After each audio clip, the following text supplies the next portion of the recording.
and Yes. filmmaker and psychology professor. Yeah, I have a strange background. So, first of all, my name is Robert Bashara. I'm an associate professor here at Northern, Psychology and Humanities. And I'm originally from Egypt, was born in Cairo, grew up there. And then I have different backgrounds, background in theater and music, as well as film and psychology. So all over the place.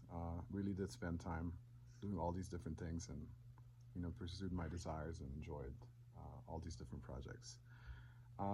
Yeah, so today really is we're focused on music and this album called Architect of Truth. I've been making music for the last 25 plus years. I was in different bands in high school as well, and then um, I also write classical music and electronic music, so all over the place, into different kinds of genres. But hopefully, the goal today, like what I want to inspire you to think about, listening in a different way. That's so. I have handouts first of all, so please, you'll find the handouts over here. So just grab one and pass them around, please.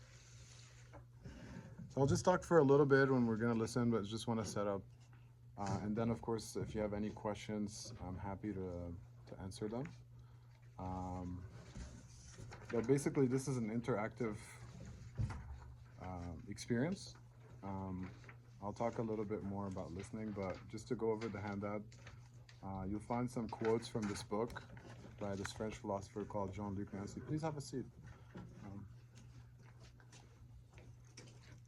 it's called Listening by Jean-Luc Nancy. So I've included some quotes that are interesting in here. And the way it's structured, you'll see that it's moving along with the tracks in the order of listening. And basically, I have left spaces for you to free associate and kind of write down your impressions as you're listening. And if you are all fine with this, I'd love to collect these. And you don't have to write your name or anything, so it'll be anonymous. Um, and if you need a pen, I guess just ask David. I don't have any extra pens. Um, Anyway, so I'll give you a moment to do that, and then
all right. So like the first big distinction that, um, and I'll draw from different sources. You'll see me referencing actually a text from the 12th century, Sufi text from a mystic on listening.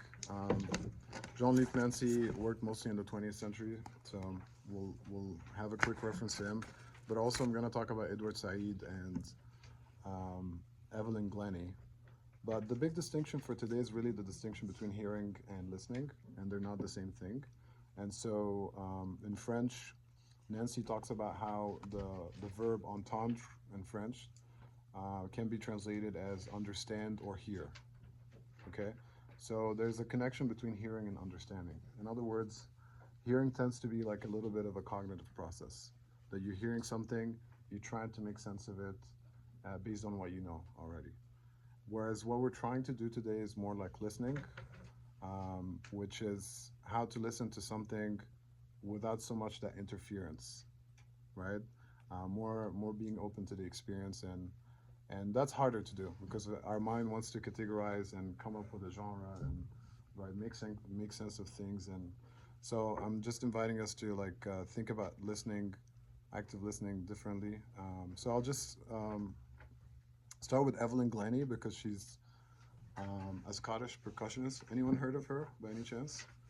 She has a really cool TED Talk that you can find on YouTube. But basically, she's one of the top musicians in the world.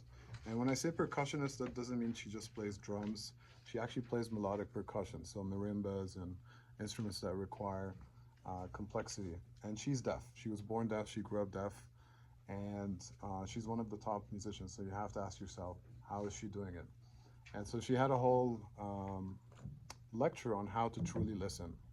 And her whole point was that she listens with her entire body, not just with ears, but because she's deaf, she can't actually hear with her ears. So she usually takes off her shoes when she's performing, and she plays with precision. And you can, again, go online and listen to her performances, watch them.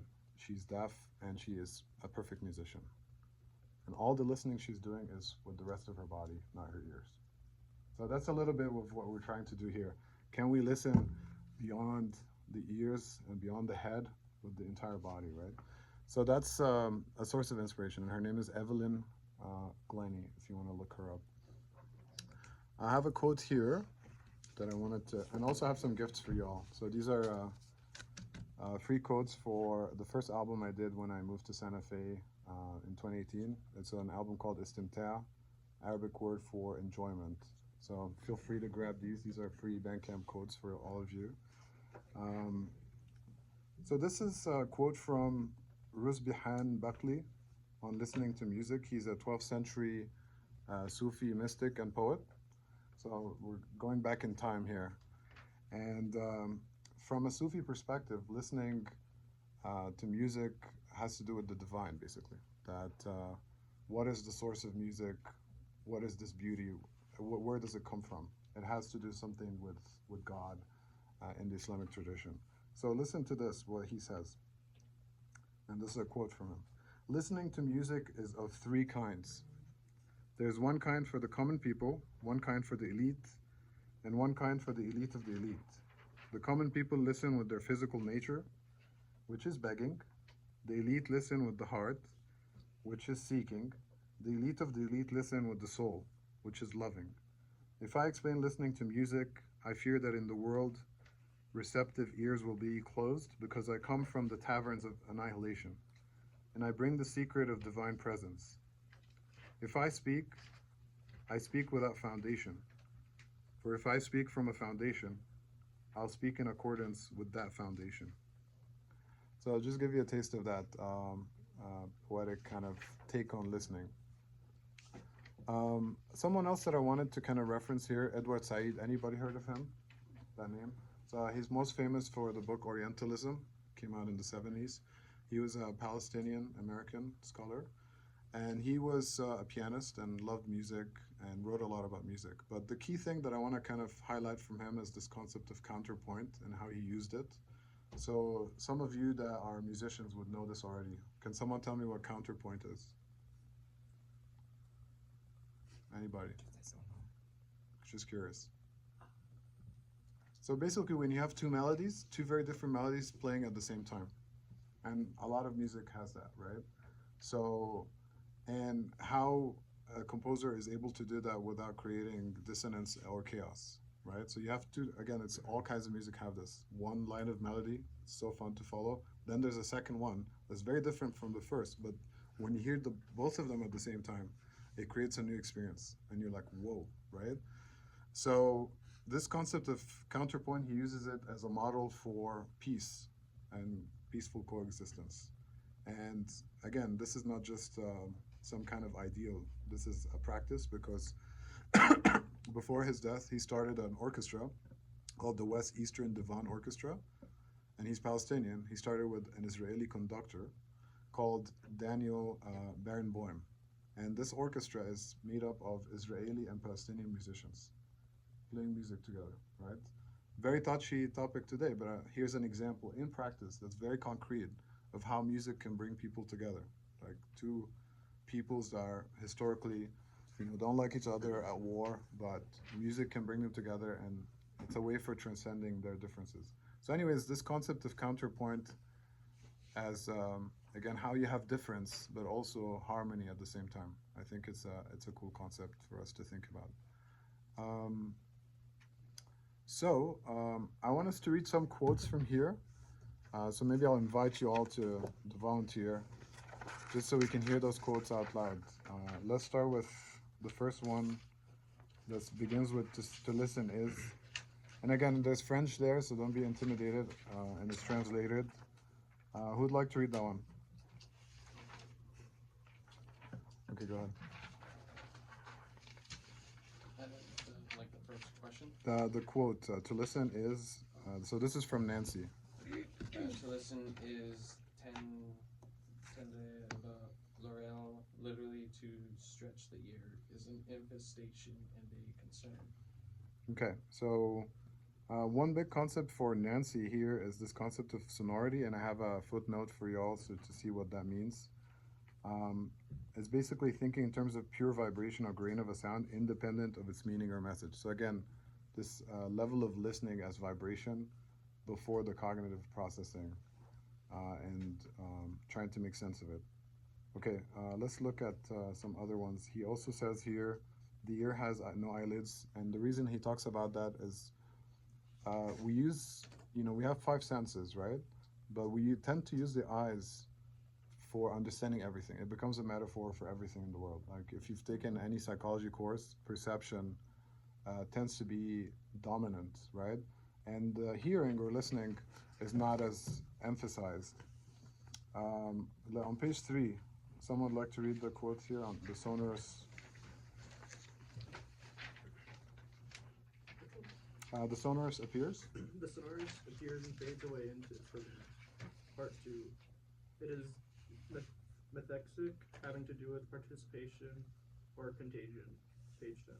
And you can see methexic is, again, one of those big Greek words, but basically it means participation or sharing. So that when we're listening, we're not just passively listening to something, we're actually participating because the vibrations are literally vibrating our entire being, our entire bodies, not just the ears. Let's look at page 4. Who would like to read from A Self Is? A self is a mutual referral between a perceptible individuation and an intelligible identity. The subject of listening is perhaps no subject at all except as the place of resonance. So our bodies actually resonate. Again, how many of you sing? So you know as a singer that you can resonate at different parts of your body depending on the pitch that you're singing, right? Lower pitches, you have to resonate lower in your body, and then higher pitches, higher in the body. So we're resonating machines in a way. Go down further, the subject of listening. Can someone read that one? I'll read it. The subject of listening is perhaps no subject at all, except as a place of resonance. As the place of resonance, right? So we're all going to be in this place of resonance. Page 5. Who would like to read the first quote? There is no. There is no physical time in music. Rhythm is the vibration of time itself. What do you think of that? Have you ever listened to music and just lost any sense of time? Right? Okay, page 6. Someone read, to listen is to be. To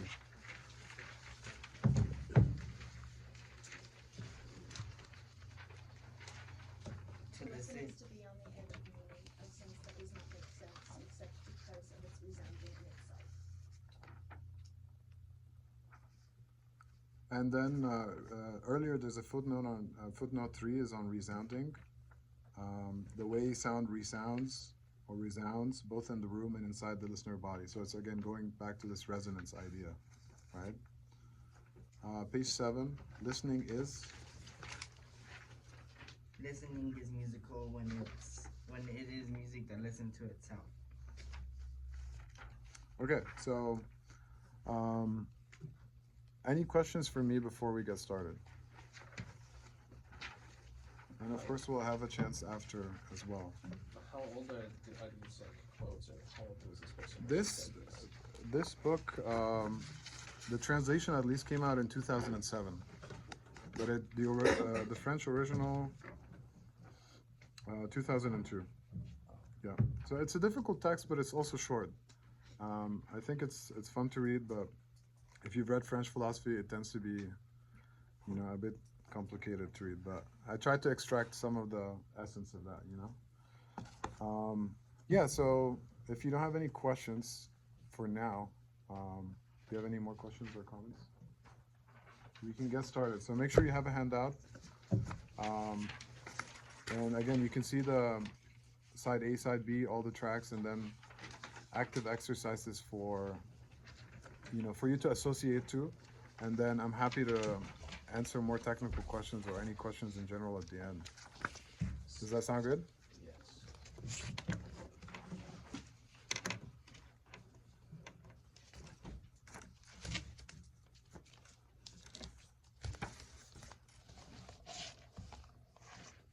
And thanks, David, for this opportunity. Thank you for coming.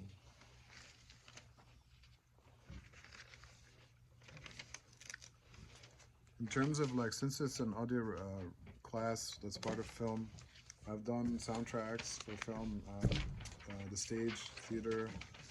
I've done also sound design, again, over the last 25 years, so I'm happy to answer questions about that too. Is this side one? Yeah.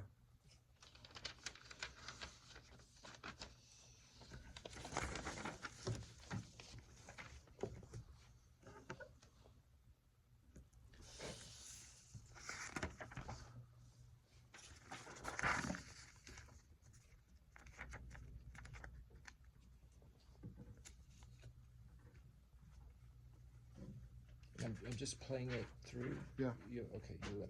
From the beginning.